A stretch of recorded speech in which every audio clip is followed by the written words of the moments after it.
So you're thinking about buying a second home in Rhode Island? Well, in today's video, my team and I are gonna break down what you should be looking for when buying a second home right here in the Ocean State.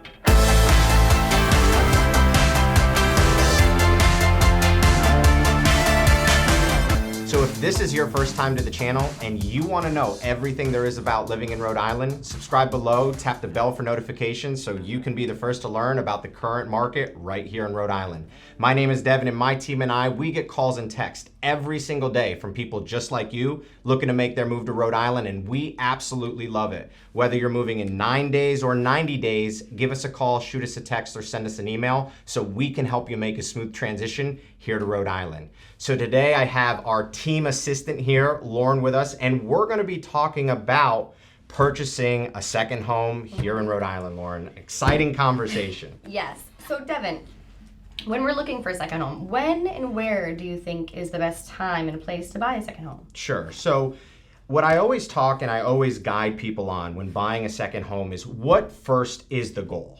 Right? Is the goal to just own or occupy it and leave it vacant the rest of the year when you're not here?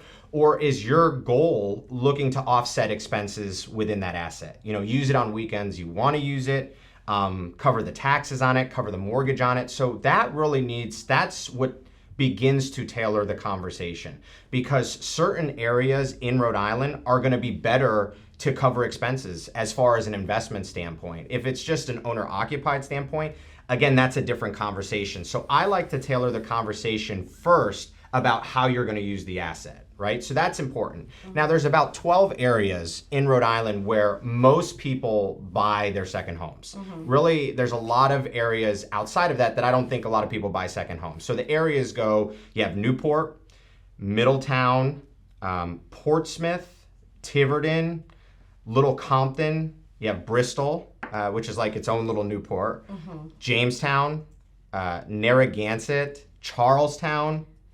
Yeah, nice. Low taxes there. Westerly, Block Island, and even Providence. Providence more so because their kids are going to school there, right? So those are really going to be the 12 areas where most people that are living out of state are purchasing a second home. Okay. Where would you recommend for, maybe for a family or even just for like a single person? What areas would you really recommend that, we look for? Yeah, it's really going to tie back to how you use the asset, and it's going to tie back to if you want privacy or if you want to be somewhere where it's lively. I know first on our list is Newport, right? So let's talk about Newport. Yeah, could you break it down for the viewers and let us know the best market? Let's break it down. So Newport obviously is what I consider the epicenter of what draws everybody to Rhode Island, because it's so well known across the country and it's so well known in the world, right? It's a very touristy destination. The thing to think about in Newport specifically is if you plan to use it as an investment and do short-term rentals in that asset specifically, you have to be zoned specifically. It has to be commercial zoning, right? So you have to have general business zoning or waterfront business zoning. There used to be limited business zoning, which is still possible, but you do need a special use permit, so you can get denied that. Right? So if you're in that zone, I mean, you absolutely crush it out of the park. I mean, people are renting anywhere from $800 to $1,500 to $2,000 a night, depending on your asset. And does that include people that might use Airbnb? Or, Airbnb, VRBO, short-term rentals. You got to be in a commercial zone. Now, people also think about, well, what if I just rent it long-term? Or what if I just rent it through the winter season? I have to have very honest conversations with people, because you never catch like it's never guaranteed to be perfect. And what I mean by that is you use it for 3 months in the summer and then you find a perfect 9-month rental. Everybody thinks, oh, I'll find a perfect 9-month rental with Salve, right? Well, the problem with that is there's not a lot of students that go to Salve, right? And there's only certain areas the students really like to kind of rent in. So it's very difficult to make that work. Yes, you can find a rental for 3 months. I mean, not 3 months, 9 months, but it's not going to happen perfect every time. So you may go a season with it vacant, There is the advantage though sometimes, because a lot of people are always renovating in Newport. So you can catch people looking for 3 months or 4 months. They're doing their house out on Ocean Drive or on Bellevue, so they're looking for a rental or a military 6 month or 9 month. Like a Navy or something. Yeah. So your real target market is going to be short-term rentals in commercial zone, and your kind of short term but longer term above 30-day rentals. The June, July, and August are going to be your popular months to rent in the summer. So if you want to just use it in August, and you can rent June and July and do very well depending on the size of your house. It's when you get past the more popular months that trying to find a perfect 9-month rental is can be difficult. So just don't count on that as your revenue. Okay. So that's something to think about. But Newport's really good because it's downtown. There's shopping. You can walk almost everywhere. There's so many things for the kids to do. The beaches are easily accessible. So a lot of people like a second home in Newport, especially if they're coming from like a city, right? Where they love that atmosphere, where they can walk everywhere and everything's kind of close and boutique-y. That's where you want to be, right downtown. If you're okay with noise and want to be a part of the action, Newport's where you're going to want to be. Okay. What about more of like a quiet area or somewhere that's good for the kids for going to school or? Yeah, I mean, it depends. If you're second home, right? Are the kids going to school Oh, here? you're Or right. are they back home, right? Right. So, but really the next area would be, let's talk about Middletown, right? So Middletown, the houses are a little more spread out. It's very close to Newport. So if you're looking to be in the action, but just outside of the action, Middletown is where you're going to want to be. The great thing about Middletown is that there's no commercial zoning. So with Middletown, all you do is have to register your house. If you're looking to do short-term rentals, all you have to do is register your house with the town at $55 a bedroom and make sure that you have all smoke and COs in all of the bedrooms, and they'll do a walkthrough, and you can start renting it out short-term. Now, there's a very specific area in Middletown that you want to do short-term rentals in, because once you go outside of that, the return on investment begins to diminish. Okay. Right? So you want to stay within a very specific area. So all of my clients that buy second homes that are looking to use it as an investment, I point them to a very specific area in Middletown. And what would that area be? It's between First and Second Beach. Easton's Point, a lot of people know it as, even all the way to Green End, Paradise Ave, Indian Ave, even West Main and over. So very specific niches, but you can do very well. I mean, I had an Airbnb that did very well over in Middletown. Right? So I've helped 30 to 50 clients buy Airbnbs over there. Now, if you're looking to rent it in the summer months and looking to maybe you're just going to use it for August in Middletown, you can catch good rent there in Middletown as well. But if you're going for the off months, there's not a lot of interest in the off months over there. I say there's more interest in Newport than there is in Middletown during those off months. Now, if you're not going to rent it out at all, then it doesn't matter. It's a mute conversation, right? But if you are going to rent it, Middletown, those are some things you really want to think about, because your short-term season renting Airbnb is going to be from April to October. You will catch people April through October. As November, December, and January hit, it really begins to diminish. And then it picks back up in April. So short-term's good in Middletown. Long short-term is not as good in Middletown. Okay. So what if I say I have a house in New York City and I'm looking for a second home that's more just relaxed, I'm trying to get out of the hustle and bustle for a weekend. Yeah. Where would you suggest then? Like a more of a woodsy area where I can feel like I'm in the woods but not too far from home, or not where there's no cell service in case. Yeah, a lot of New York tends to buy in Charlestown and Westerly. Okay. And the reason why a lot of New York buys there is because it's the first kind of points that you come into when you first hit town. Now, my preference or my recommendation, if you're looking for proximity but also peace and quiet, would be Jamestown. Oh, yeah. Jamestown is right near, it's literally a 5-minute drive, 10-minute drive in the summer, 15-minute drive from Newport. Okay. Jamestown, it's peaceful, but you can still get into the action.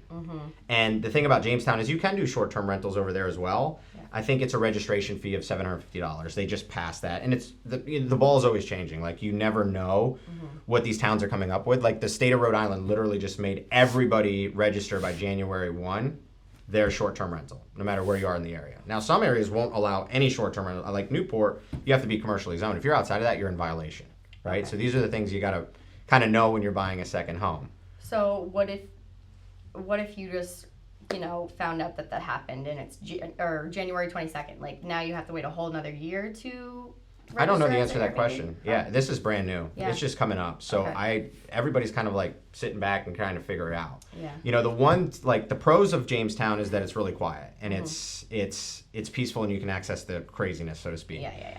The negative of Jamestown that I hear from people is that there's not a lot to do in Jamestown. You know, so if you're somebody who likes, you know, high energy and you like going to restaurants and you like shopping, Jamestown may not be your place. Okay. Because it's, you know, there's one strip and there's like 5 restaurants and like 3 or 4 like clothing boutique stores to shop at. So if you're somebody who likes a lot of action and people around you, especially in the summer, I would suggest Newport or Middletown.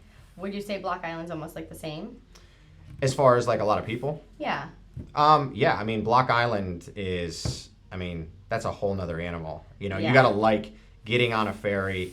You know, the challenge over there is getting over there, because when the wind's blowing and a ferry's going, you know, it's hard to get over there. But it is busy in the summer. But the thing about Block Island is the front side of Block Island is busy, not the back side. So the back side of Block Island, nobody really travels to unless you're on a moped or bike. But on the front side of Block Island, it's jammed packed. Right. Super jam packed. Okay. So, but the rentals in Jamestown, short-term rentals in Jamestown, those do very well. Again, the off-season months, they're not gonna. I mean, limited people want to be over there in the off-season months. Okay. You know, you'll attract military over there because they have a great school system. Easy to get to Newport, but the demand for the shorter, long-term months is going to be Newport and Middletown because that's where the action is. Jamestown's going to be, you know, not as in demand. But if you're not renting, then it's a conversation that you don't need to have. Okay. Because I know, so you have Newport, you have Middletown, then you have Portsmouth, right? So a lot of people have asked me about Portsmouth. So Portsmouth we call North Newport. And the reason why we call it North Newport is because everybody starts off wanting to own in Newport, right? And Middletown. And then they have kids and they start a family and they want to go to Portsmouth. So what you'll find in Portsmouth is a lot of people in Portsmouth are really year-round residents. Now, what's interesting over the last few years with COVID hitting is Portsmouth has been a popular second home market. You know, areas like Island Park, areas like Common Fence Point have become very popular for second homes. And the reason why is because it's out of the craziness. Right? It's easy for people to get there from Boston. So you come down 24, you're hitting Portsmouth, Middletown, Newport, Tiverton, Portsmouth, Middletown, Newport. So it's people like it because it's easy to get to. I will say that if your strategy is to do short-term rentals, Portsmouth, from all the data I have and all the clients that I have, Portsmouth does do well with short-term rentals. It does not do as well as Middletown and Newport. I will say that because most of the weddings, which really drives the economy, is in Middletown and Newport. That's where the majority of the weddings are being held, right? So Portsmouth still gets good Airbnb money. So if you're looking for a second home in Portsmouth, you can Airbnb it and there are no restrictions. There's no registration process. Wow. Now, that may change, right? Because like I said, it's always moving. Yeah. But as of right now and as of this video, there is no registration process. Wow. So a lot of investors have said, hey, Newport's being really difficult. I'm going to go to Portsmouth and still attract a good crowd. And it's a 15-minute drive. 15-minute drive. I will say that there's 2 roads that go into Portsmouth. There's East Main and West Main Road. Those roads I tend to find to be dangerous. I mean, they are. There are 2 lanes going each way. There's no divider in the middle. So if you're somebody who likes going into Newport, you know, think about the nighttime. Think about driving those roads at night. You know, somebody may be drinking. There's no, like I said, there's no guardian. Like, it's something you may want to think about, especially if you have kids that are going back and forth. So that's the only thing, especially if you're from out of the area, you need to be mindful of when considering Portsmouth. But like I said, more year-round residents there. It's becoming more of a second home market because it's a year-round residence because the schools are so good there. Yeah. So everybody is really heading there. Again, that longer short term, like trying to rent for 9 months, becomes very difficult. Becomes more difficult in Portsmouth because you're further away from everything. Yeah. Yeah. What about Providence? Yeah, so Providence is an interesting second home market. So where I think Providence becomes a second home for people are when your kids are going to RISD or Brown. Right. I don't see Providence as a second home market to be next to the coast or enjoy peace and quiet or have that summer feel. You're really buying in Providence to be able to have your kids go to school and be close to them. Yeah. Right? And have them rent the house out and be able to use the asset. Providence is its own, like, unique, it's a very foodie city, but if you're looking for coastal, Providence is not going to be it for you. If you want to be close to RISD and Brown, Providence is going to be a good second home buy for you. Okay. And as far as like rentals, do you think you could take in a decent amount of income if you were to rent it to, say, a RISD student or just a 9-month rental while you're in Yeah, I mean, weather? over there, your rents are between $800 to $1,000 a bedroom, right? Most people are going to do a long-term strategy over there because short-term, people are catching it, but Providence is clamping down. I don't know the specific rules and regulations in Providence because it's changed so much in the last year. People do get it, but certain areas, I would imagine next to Brown, you're doing well short-term, next to Rizzy as well. But your short-term crowd is going to be on the southern end of Rhode Island. So you're going to want to use students as a strategy because you want to use it in the summer if it is a second home. Because if not, then the college kids are in the house and you're not using it. But it may be just a pure investment. So that's why I'm thinking a second home probably is, I would say Providence is going to be the least desirable second home out of all the ones we'll discuss today. Okay, awesome. Yeah. Well, we have, because I know we have a list here. Yeah. The next is, Tiverton, right? So we talked about Tiverton. Tiverton's an interesting market because as the prices have been pushed out from Newport, right? You have Newport, Middletown, Portsmouth, then you hit Tiverton. You can buy nice homes on the water in Tiverton for under $1 million. Wow. So if you're like dead set on waterfront, Tiverton's going to be the place maybe you want to consider. If you don't need to be in the action, Tiverton's going to be a place that you certainly maybe want to consider and maybe have a dock with it as well. Which is almost impossible in Newport, Middletown, and Portsmouth, right? The prices are exorbitant. So in Tiverton, you are attracting a short-term crowd. Again, as you get away from the nucleus, it gets less desirable. Right. So you still produce short-terms. There's no regulations in Tiverton, which again, investors have taken notice to. But the drive into where you want to go is super far. So I would say that Tiverton is going to produce short-term rentals for you. It's not going to produce anywhere near what Portsmouth, Middletown, and Newport can do. Right. And the long-term short market, that 9-month market, when you're not using it, it will be very difficult to fill Tiverton. And the thing that's kind of a negative about Tiverton is there's not much to do there. Like if you just want a house and peace and quiet, Tiverton's your market. Yeah. If you want to be able to drive down the street, grab coffee, breakfast, go to restaurants, Tiverton is not it. Yeah, very minimal. Very minimal. But if you're coming from Boston, people may like it because it's like one of the first things you hit over the bridge is as soon as you get down Route 24. Yeah. So that's what you have with Tiverton, and the price points are definitely more affordable in the Tiverton market. Now, Tiverton versus Bristol, because I know that's next on our list. Bristol, I call mini Newport, and for years people have asked me, what do you think about the Bristol market?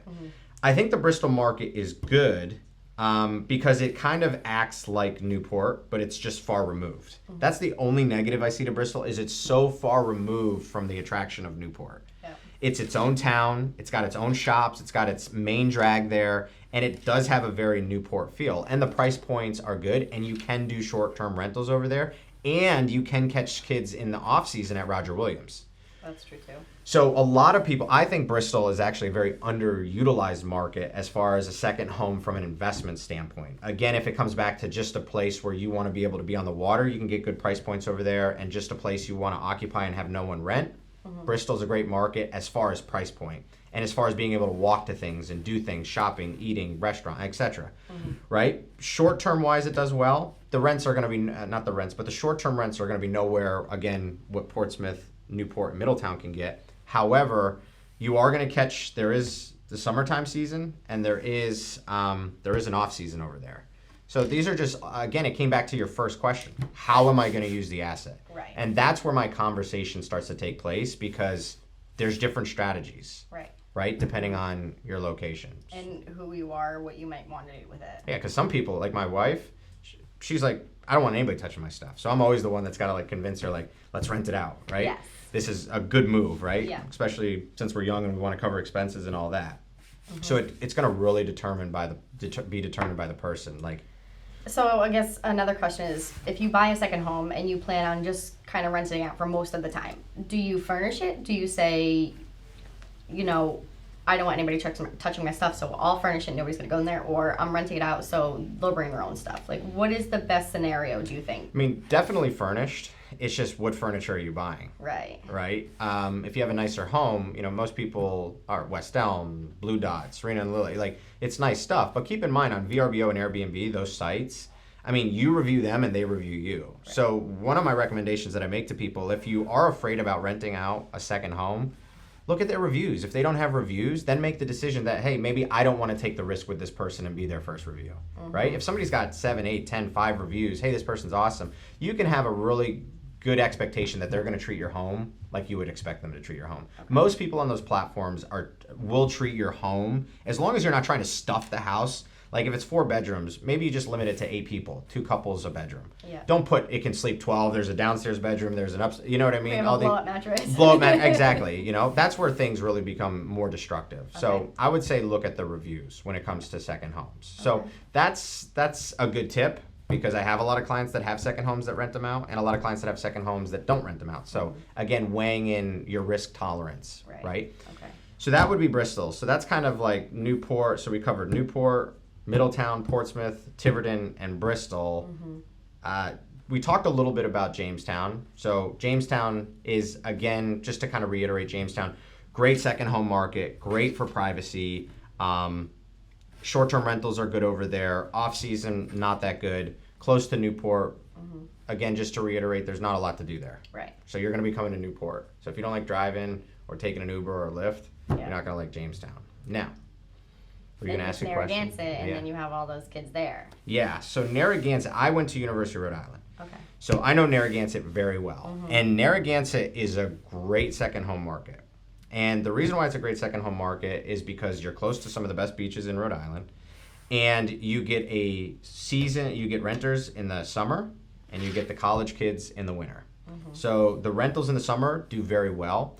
The college kids pay about anywhere from $650 to, I would say, $850 a bedroom in whatchamacallit, during the off season. Okay. I will say, and I've had this conversation with multiple people, if you're looking for a second home that you can rent out and maximize the investment as well, Narragansett does not perform as well as Middletown and Newport. It does not. And I've put numbers side by side. I mean, I've seen places top out at about $65,000, $70,000 for the average person's buy on a second home. I mean, in Middletown and Newport, people get to 100, 120, 130 depending on the asset. Yeah. Just because the demand's there. Right. Like Narragansett, it's beautiful, peace and quiet. The lots are, for the most part, are spread out. But the problem with Narragansett is that there's nothing to do there. There's not much to do there besides go to the beaches, because any restaurant you want to go to, you have to drive to. Any shop, there's not a lot of boutique shops over there. I mean, you have the Wakefield area, and you have like South County Commons, but it doesn't really have that. It has a coastal feel, but it doesn't have a boutique coastal feel, in my opinion. Okay. Right? So you have to think about, if you want activity at night, and if you want a bar scene, and if you want to be able to walk everywhere, that's why you're going to be closer to Newport and Middletown. Yeah. If you want more of a beach scene and just a beach house, you're going to be in Narragansett. And then, of course, if you're not renting it out, you don't have to. And then you can use the summertime when you want to use it, and you can rent it to the students, right? But a lot of people have a very strong opinion about not renting to the students, right? Because, they're college kids. Exactly. I kept my house pristine. But over there, your season's much shorter as far as short-term rentals. So your season over there, because the kids get out in May, so you have June, July, August, then the kids are back. Right. Whereas in Newport, Middletown, and Portsmouth, your season's from April to October. So all of my clients that own second homes, that do cover the expenses, make it an investment as well, they leave it vacant after October, because it's not worth it to fill from October to April, because then it picks back up again. Yeah. So that's what I would say about Narragansett. Okay. What's next on your list? Hit me with it. Let's see. What about, we talked a little bit about Charlestown, but what exactly would you have to say about that? Like, we talked that it's, quiet, cozy, but give me more market info about it. Yeah, Charlestown, it's got some of the lowest taxes in the state, so people like that. Okay. But there's north of Route 1 and south of Route 1 in Charlestown. Charlestown, again, is more of a New York, Connecticut crowd. I think the Charlestown beaches are beautiful. I love the Charlestown beaches. Yeah, they're great. And you do short-term rentals over there. Again, that short, long-term, not very good over there, because it's absolutely dead in the wintertime. What I will say is the price point of entry over there, if you're under $1 million, maybe Charleston may be a great place for a second home for you. You can get short-term rentals. You can use the asset when you want to use it. There's no restrictions that I'm aware of in the Charlestown market.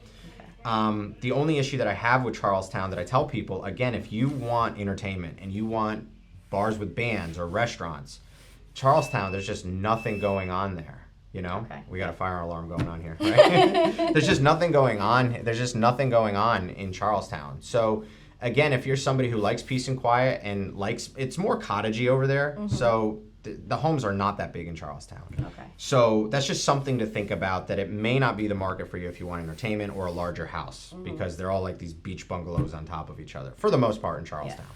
And then what about Little Compton? Ooh. Right on the outside of Tiverton, but Yeah. very, very small, very quaint. Yeah, What do they have there? Little Compton is a very affluent community. There's a lot of money that goes to Little Compton. I think a lot of money floats there, especially from like the Boston area, because it's so private and everything there is well maintained. It's got a cute little town. It's got farmlands. It's got rolling hills. It's got the old stone walls. So it speaks to a lot of people that are looking for luxury and that are looking for peace and quiet. You know, they don't want to be on top of each other. Right. You know, they're in the city and they want peace of mind. They want to come somewhere totally opposite from where they've been. Right. And just a place where they can just refresh themselves and relax. And they have some nice beaches over there too, right? They do Little have some Compton? they do have some nice beaches over there. Okay. But the homes, like I said, the homes are much pricier, but because the lots are a lot bigger. You know, privacy is the number one factor why people go to Little Compton. You know, it does attract a short-term crowd as well. Not a lot of people are doing short-term there. Again, the nucleus, I consider Newport, so a lot of people want to be close to the nucleus. Yeah. And what drives that nucleus, in my opinion, is the notoriety of Newport and all the weddings that take place. Okay. So that's what I would say about Little Compton if you're looking for a second home there. Okay, I think that we've gone through, I mean, Tiverton, Little Compton, Bristol, Narragansett, Block Island, Charlestown, Westerly, Providence. Yeah. Let me touch on Block Island Yeah. because we just touched it a little bit. So the thing about Block Island, so my wife's parents have had a house out there for many years. So I've become very familiar with that market. The thing you have to think about in Block Island is, and I've explained this to a lot of clients, it's an amazing place to have a house. If you're looking for ease of use to get out there, Block Island is not going to be it for you because you have to take the planes out of Westerly and you have to take a ferry ride. And the ferry rides sometimes do not go and the planes sometimes do not go. And if you're looking to get out there and enjoy it, I mean, imagine coming from New York City, you get there and the plane's not going. Yeah. You know, and you can't get out to your second home. I mean, it just adds stress to the purpose of a second home. Right. Right? And then you're on a ferry for an hour if you can't get the short one. Or Because there's two ferries. high speed, There's a high speed and a long term ferry, a ferry that takes an hour. Yeah. So for me, I always take the short term ferry because I get sick.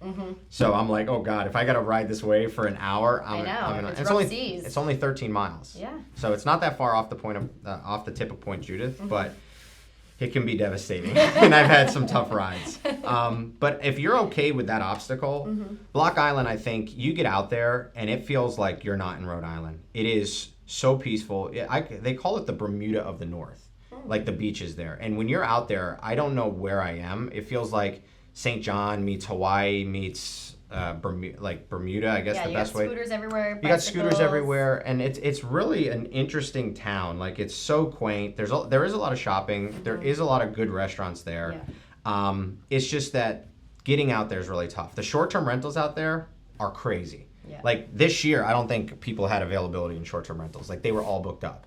You know, and they get a ton of money per week. The only thing you have to think about is if you are going to do short-term rentals, your acquisition price there is much higher than most places. I mean, your acquisition price there for a nice house is going to be 1, 2, 1, 5, 2 million, 3 million. So the return on covering your expenses may not be the best investment for the price point on a second home. And like, what about the off seasons when it's not beach weather or is dead. taking your scooter everywhere? It's probably one of the deadest beach towns or second home towns. It goes from like 30,000 people all the way down to 1,000. So basically, if you were to buy a house in Block Island for a second home, you have to be prepared to not rent it out for those off-season months. And just take it for what it is. Yeah, and you probably aren't even using it in the off-season months. After September, everything falls off.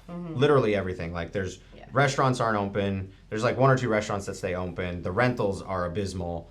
There's It's like not 3 street lights going on. Yeah, it's crazy. I mean, it is it's a unique feeling to be out there during that time of year. You're like, what is going on, you know? Yeah. So it's an interesting market. But if you like being away from everything, go to Block Island, because it's an amazing place. Like we said, the long-term rentals, they're done after September. Yeah. So that's one thing you really want to be mindful of if you're purchasing a second home in Block Island. Most people either buy it as an investment or they just use it during the best months. You know, they may rent it in June, but again, it just depends on who you are. Yeah. So I think basically what I'm taking away from this is all these 12 locations are very beautiful, very nice to have second homes. But if you were to take the same exact home and put it in this town or city and then put it in Newport, no matter what you do, Newport, Portsmouth, Middletown is basically where the best places would be for your money, your investment. If you're looking to use your second home as an investment, I would say Newport, Middletown, Narragansett are going to be your best price points to come in at and produce the most amount of revenue out of them. Okay. If you're not doing anything as far as renting it and you don't want people in your home, then I think each area is going to be tailored toward your personal opinion and how you feel about that market. Right. And I dive in deep with each one of my clients because it's important. I mean, I'm here all the time. I'm living here, breathing it, seeing it all the time. Yeah. And when somebody hears about living in Block Island or hears about living in Newport, those questions need to be asked before they buy and spend a lot of money in those markets. Because I have heard people buy in different markets and their expectations were not met. They did not have a clear path to what their goal was. You know, and that's what it comes down to. Did I want peace and quiet? Did I want it as an asset I could use that covers expenses, that can give me a return on my investment? Those conversations need to take place when you're buying a second home, you know? Which is why we hire you, so you can answer all the questions I have. That's right. And I would say, you know, to kind of tailor off this conversation, I would say that, you know, people ask me all the time, when should I buy a second home? Yeah. Right? That comes up a lot. Yeah. And I think it depends on your financial situation, but what I will say is over the last 2, 3, 5 years, the market's been really strong. As the interest rates have creeped up, the prices are dropping. So even though you can't get as much for your money, if you're in a cash position, now may be the time to buy that second home because you can come in and be aggressive. You can come in without multiple offers and get the house that you couldn't have gotten 2 or 3 years ago. Yeah. Because it was just so crazy and you weren't willing to overpay because it was a second home. You know? And what if I just don't care about those things and I'm just like, well, you know, should I buy in the wintertime so I can have it ready for the summertime and get all the money I can? Or like, should I buy it in the summertime and, you know, hang out there for a while and set it up in the wintertime and get it ready for It's all preference. Yeah. It's all preference. Okay. I mean, you know, buying now, December, January, February, March is a great time because you can get it ready for the summer. Right. You know, and catch all that rent. If Yeah. you're not worried about that, then no matter what time you buy, it doesn't really matter. Yeah. You know? All right. So I'm glad we had this conversation I am today. too. I think Yeah. I'm ready for a second home now. I have. Are you ready to buy? Somebody grab the PNS. Yeah. We'll get her to buy. Well, guys, thanks for joining me today. If you're looking for a second home in Rhode Island, all of my contact information is in the description below.